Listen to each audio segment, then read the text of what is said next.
Hello friends, అందరికీ నమస్కారం. Telugu life story వింటున్న ప్రతి ఒక్కరికి థ్యాంక్ యూ సో మచ్. అలాగే విశ్వానికి కృతజ్ఞతలు.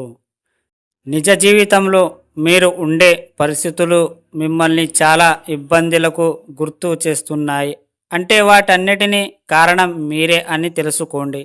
ఎందుకంటే చర్యకు ప్రతిచర్య ఉండేనే ఉంది. దానికి అనవసరమైన అద్భుతాలను జతపరిచి మిమ్మలను మీరు తక్కువ చేసుకోవద్దు. ఒక వ్యక్తి తన దారిలో వెళ్తుంటే ఇతరులు తనను ఇబ్బంది పెడుతున్నారు అంటే దానికి వారిని నిందించే అవసరం లేదు. ఎందుకంటే ఈ వ్యక్తి ఎవరితో కలివిడిగా ఉండకపోవడం కూడా ఇతరులకు ఇబ్బందే. సమాజంలో అందరిలా మనం ప్రవర్తించినప్పుడు ఇలాంటి సమస్యలు ఉండవు.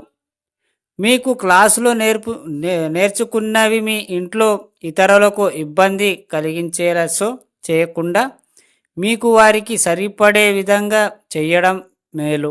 మీ వారి దృష్టిలో మామూలుగా ఉండి మీ పనులు మీరు చేసుకుంటూ పోండి.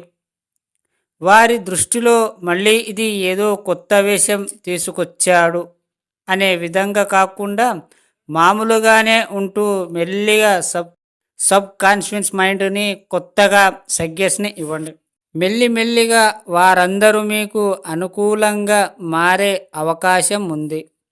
అంతేకాని మీరు ఏ విధమైన డిమాండ్స్ చేయవద్దు. అందుకే మన మెడిటేషన్ టైం అందరూ పడుకున్నాక, అందరూ నిద్ర లేవకముందే 10:30కు, రాత్రి ఉదయం 4 గంటలకు ప్రాంతంలో చెప్పబడింది. ఫ్రెండ్స్, మీరందరూ ఖచ్చితంగా అనుకున్నది సాధించాలంటే మనీ మెడిటేషన్ చెయ్యండి. 40 రోజుల నుండి 90 రోజులు ఇక ఈ ప్రపంచంలో మిమ్మల్ని ఎవరు ఆపలేరు. మీరు 40 రోజులు మీరు కంటిన్యూగా చేసినప్పుడు అది ఖచ్చితంగా వర్కౌట్ అవుతుంది. ఎవరికి కనిపించకుండా, ఎవరిని ఇబ్బంది పెట్టకుండా చెయ్యాలి. డైలీ మార్నింగ్ 4 o'clock లేచి మెడిటేషన్ చెయ్యాలి. మీకు ఏమేమి కావాలో కోరికను కలకనండి. స్పర్శ తాకేలా మమేకం అయిపోండి.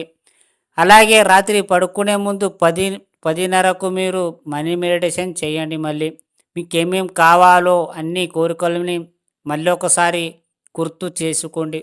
పడుకునే ముందు, నిద్రలో జారే ముందు మీకు ఆశలన్నీ కలలు కనుకుంటూ పడుకోండి. అప్పుడు ఆ కళల్ని సబ్కాన్షియస్ మైండ్ తీసుకొని విశ్వం ద్వారా మీకు ఇవ్వడం జరుగుతుంది.